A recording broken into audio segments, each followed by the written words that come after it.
যে একটা গোষ্ঠী নির্বাচনেই চায় না, তারা বাংলাদেশে গণতান্ত্রিক প্রক্রিয়া ফিরিয়ে আনার ব্যাপারে, বাংলাদেশের মানুষের মালিকানা ফিরে পাওয়ার ব্যাপারে, তাদের রাজনৈতিক সাংবিধানিক গণতান্ত্রিক অধিকার ফিরিয়ে আনার ব্যাপারে যে নির্বাচনী প্রক্রিয়ার মাধ্যমে বাংলাদেশের যে গণতান্ত্রিক অর্ডার ফিরে আসার যে প্রক্রিয়াটা, সেটার উপরে অনেকের আস্থা আছে কিনা অনেকে সন্দেহ করছে।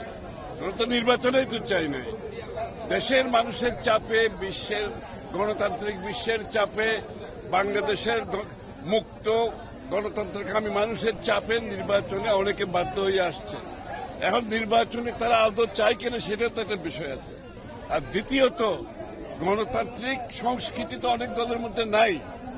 আসলে মন মানসিকতা এরা গণতন্ত্রে বিশ্বাস করে কিনা আমরা জানি না এখনো, কারণ উপর দিয়ে অনেকে গণতন্ত্রের কথা বলছে, আসলে হৃদয়ে কি এরা কি গণতন্ত্রের ধারণ করে কিনা এটাও তো একটা বিশ্বাসের ব্যাপার আছে। সুতরাং এই যে গণতন্ত্রের পথে উত্তরণ, এটা অনেকের কাছে গ্রহণযোগ্য নাও হতে পারে।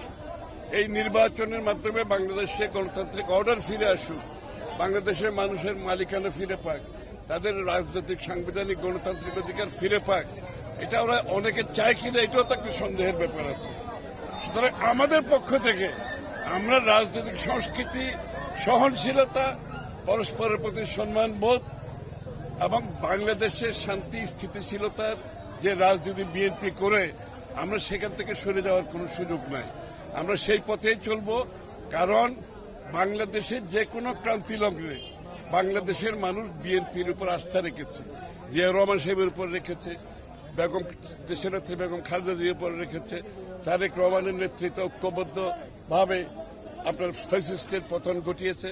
সুতরাং বাংলাদেশের প্রতিটি ক্রান্তি লগ্নে বাংলাদেশের জনগণের আস্থা বিএনপির উপর রেখেছে, এবং এখান থেকে উত্তরণ করতে হলে যে বিএনপির মাধ্যমে করতে হবে, সেই আস্থা জনগণ রেখেছে এবং সেটার প্রতিফলন আপনারা দেখতে পাচ্ছেন। প্রতিটি জায়গায় জনগণের যে উচ্ছ্বাস, যে ভালোবাসা বিএনপির প্রতি, ধানের শীষের প্রতি, তার প্রতিফলন তো প্রতিনিয়ত ঘটছে।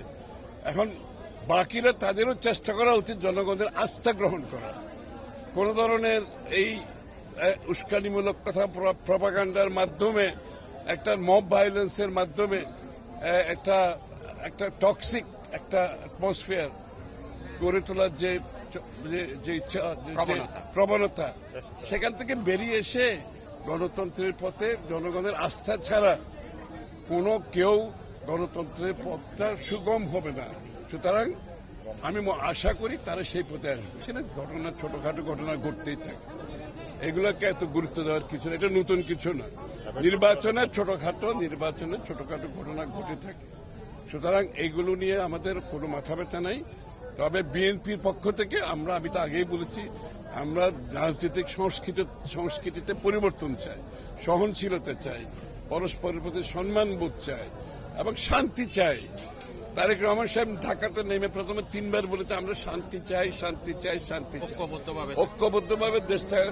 এখানে সবাই এই জায়গাটা ঐক্যবদ্ধ থাকতে হবে। স্থিতিশীলতা, শান্তি, সহনশীলতা, পরস্পরের প্রতি সম্মানবোধ, এই সংস্কৃতি বাংলাদেশের রাজনীতিতে আনার জন্য বিএনপির পক্ষে আমরা সর্বোচ্চ চেষ্টা চালিয়ে যাচ্ছি।